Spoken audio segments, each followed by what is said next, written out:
saya Titis Bella Puspita dengan NIM 1860205221056, Prodi Pendidikan Guru Madrasah Ibtidaiyah Universitas Sayyid Ali Rahmatullah. Saya di sini akan mengerjakan tugas dari Ibu Mirna dengan mata kuliah inovasi. Di sini saya dengan narasumber saya yaitu Ibu Nur Laili, guru SDN 3 Kunir. Di sini saya dengan narasumber saya akan membahas tentang inovasi pembelajaran audiovisual dalam pembelajaran IPA di SDN 3 Kunir. Saya akan bertanya-tanya tentang inovasi tersebut. Yang pertama, asal muasalnya itu bagaimana adanya inovasi tersebut?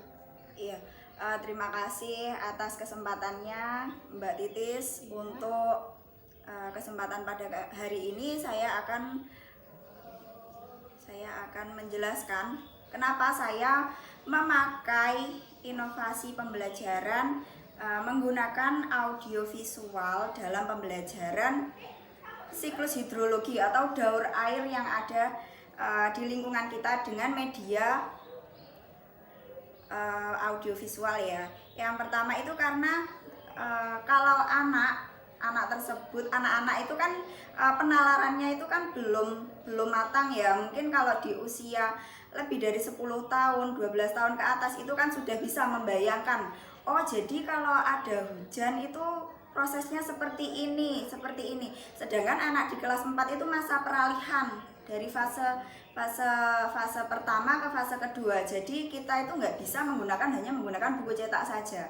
Kita bisa menggunakan selain mengapa saya ngambil itu kan karena di sekolah itu difasilitasi proyektor di setiap kelas. Jadi di setiap kelas itu ada fasilitas yang bisa dimanfaatkan untuk pembelajaran, untuk mengoptimalkan pembelajaran.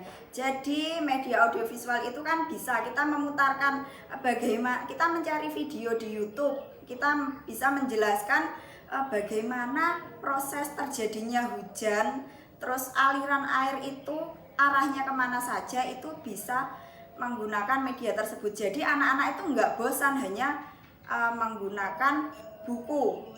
Tidak hanya menggunakan buku, kan kurang interaktif juga, seperti itu. Awal mulanya di situ.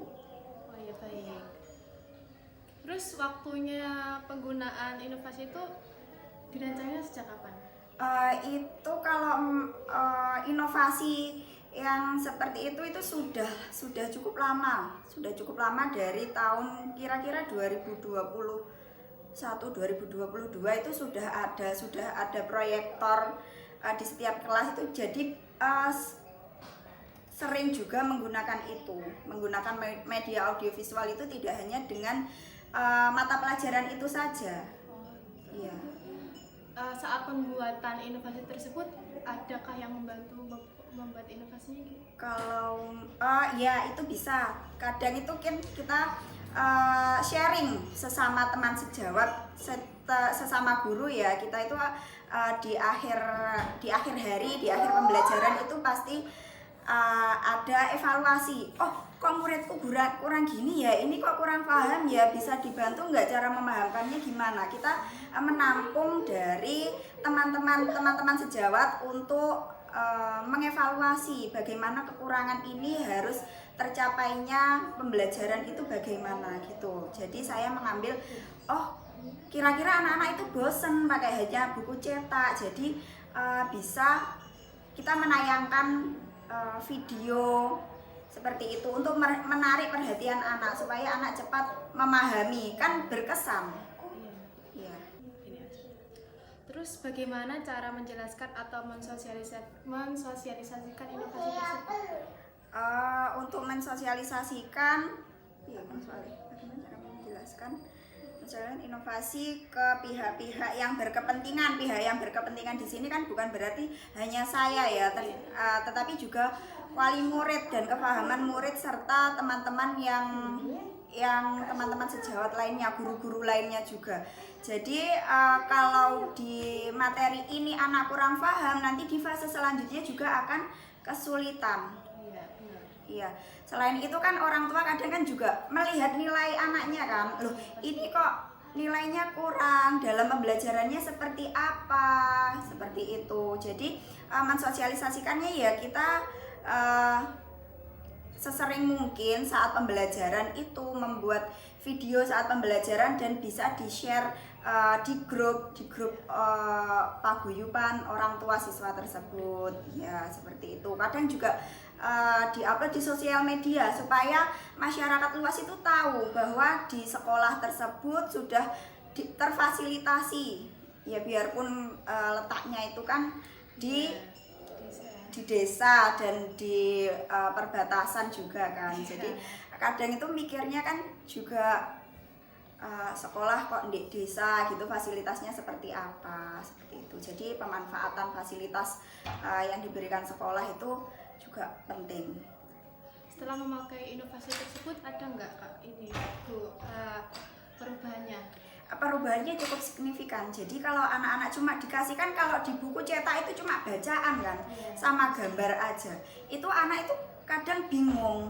Loh, ini kapan terjadinya? Loh, ini kok sudah turun hujan? Kalau pakai itu kan runtut. Iya, runtut sekali. Awal mulanya air mengalir itu dari mana? Prosesnya seperti apa?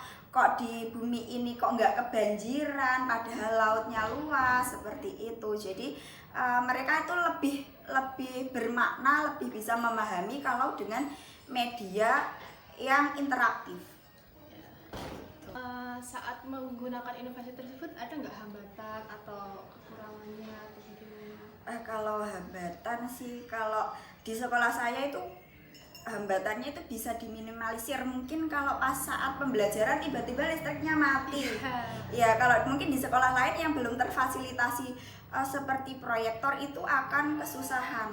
Tapi kalau di sekolah saya, mungkin di sekolah tempat saya mengajar itu mungkin kalau tiba-tiba ada pemadaman listrik, ya kurang lebih seperti itu. Jadi itu hambatannya ya? Iya, kalau anaknya itu antusias sekali untuk pembelajaran dengan media-media yang bisa ditampilkan dalam proyektor, itu sangat antusias. Iya, senang. Iya, kan nggak monoton, nggak hanya berpacu sama buku. Ya.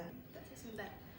Nah, untuk tadi kan ada hambatannya. Iya. Ada kekurangannya nggak? Kekurangan sih, iya kadang bukan dari cara penyampaiannya juga, tapi kadang anaknya yang kan setiap karakter siswa itu kan tidak sama. Ada yang sekali pembelajaran dikasih media ini langsung paham, ada yang tidak. Sedangkan kayak kan waktunya itu juga terbatas. Waktunya itu terbatas, tidak dalam satu semester itu hanya membahas tema itu saja. Jadi kadang itu ada siswa yang kurang bisa memahami tapi harus sudah melewati pembelajaran tersebut. Jadi kurang lebih seperti itu.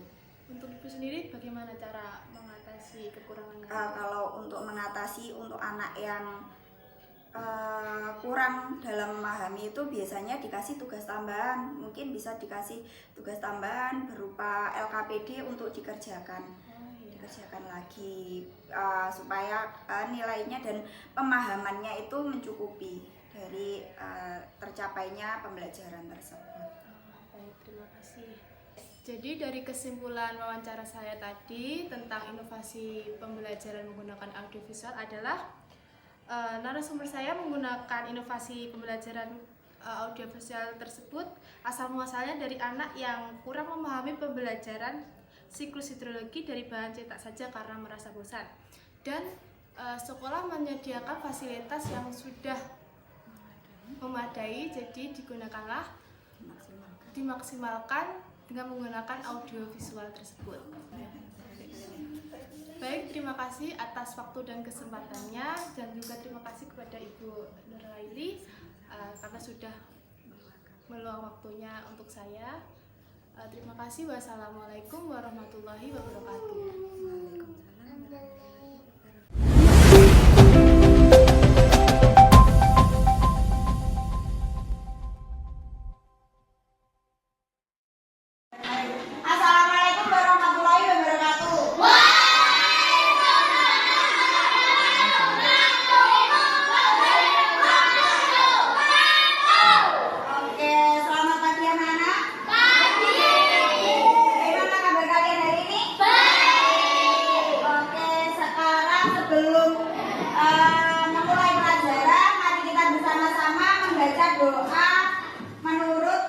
dan keyakinan masing-masing. Berdoa dimulai.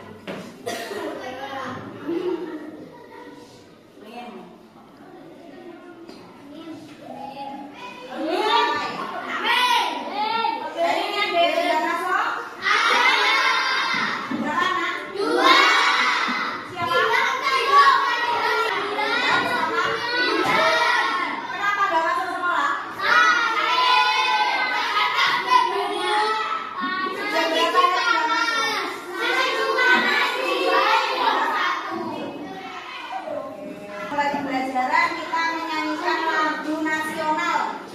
Semuanya berdiri menyanyikan lagu Berkibarlah Benderaku ya.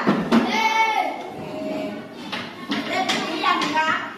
1, 2, 3. Berkibarlah. Kalian tahu hari ini pembelajarannya apa? Hidrologi atau daur air. Kalian tahu beberapa hari ini atau akhir-akhir ini cuacanya bagaimana? Panas. Beberapa hari itu ada mendung tapi tidak hujan. Ada yang tahu bagaimana proses terjadinya hujan? Bapak bisa?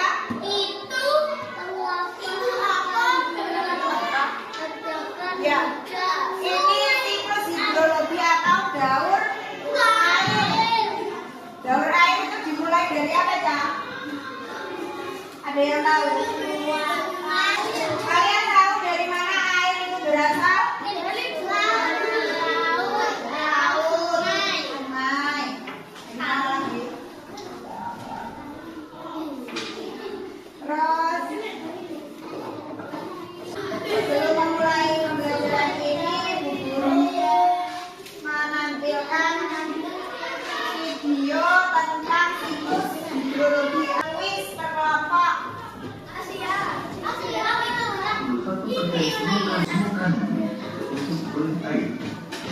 Dari jumlah tersebut, 97% merupakan air asin yang berada di laut. Sedangkan sisanya 3% merupakan air tawar. Sebanyak 2% dari air tawar merupakan es yang berada di kutub. Sisanya yang dapat kita gunakan berada di danau. Siklus hidrologi dimulai dari penguapan air. Air apa? Yang air yang berada di bumi yang paling banyak ada di laut. Proses penguapan sama dengan proses evaporasi. Proses penguapan itu langkahnya di mana, Cak? Air laut terkena sinar matahari. Kemudian berkumpul di awan. Disebut proses kondensasi atau pengembunan. Setelah melalui proses pengembunan dan di udara atau di langit itu sudah mencapai titiknya atau sudah banyak, maka akan terjadi proses hujan atau proses presipitasi. Presipitasi itu bisa berupa air dan salju. Apa?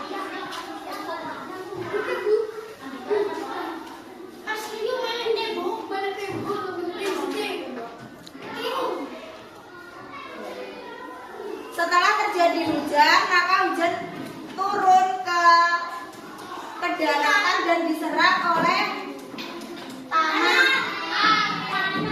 Terus mengalir ke sungai. Terus setelah sampai sungai mengalir lagi sampai laut. Proses daur air itu ada berapa, Cak? Kemarin kan sudah pernah dibahas bahwa ada 3 siklusnya. Ada siklus pendek, siklus sedang, dan siklus panjang. Kalau siklus pendek itu yang gimana? Proses penguapan, pengendapan sampai hujan terjadi di lautan.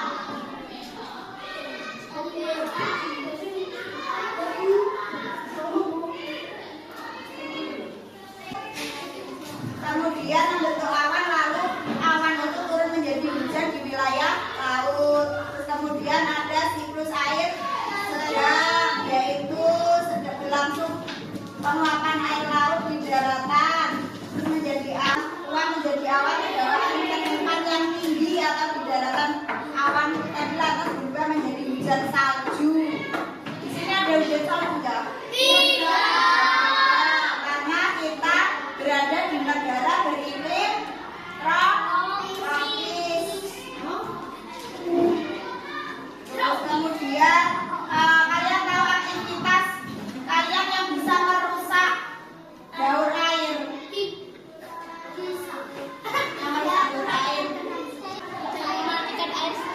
Nah, contohnya adalah pemborosan atau penebangan hutan secara ilegal.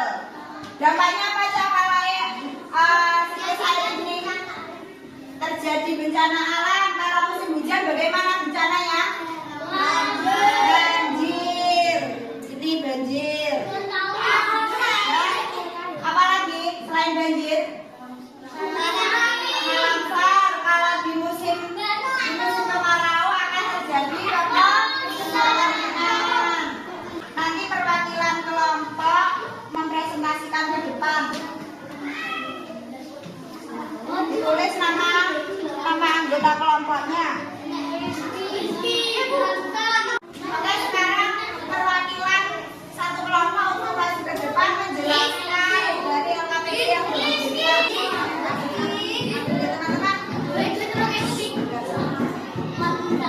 Oke, sekarang Mbak Aura akan menyampaikan hasil kerja kelompoknya. Disimak dulu ya.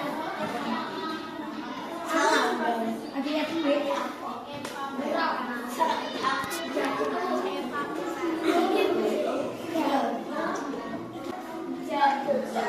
yang terakhir.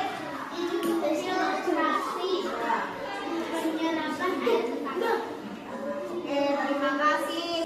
Oke, tepuk tangan untuk Mbak Aura.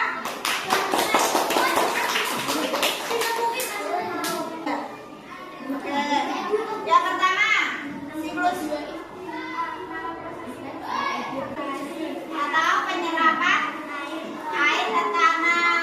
Oke, tepuk tangan buat Mbak Naomi. Oke, dari pembelajaran pada pagi hari ini ada yang bisa menyimpulkan bagaimana terjadinya proses siklus air atau daur air.